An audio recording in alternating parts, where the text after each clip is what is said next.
बोले कृष्ण भगवान की जय हो।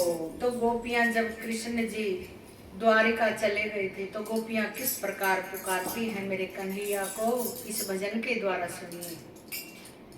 कन्हैया अब तो आ जाओ, तुम्हारी याद आती है, तुम्हारी याद आती है। कन्हैया अब तो आ जाओ, तुम्हारी याद आती है, तुम्हारी याद आती है। हमें हर पल रुलाती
वृंदावन बिहारी लाल की जय। लाज बचाने वाले की जय जय।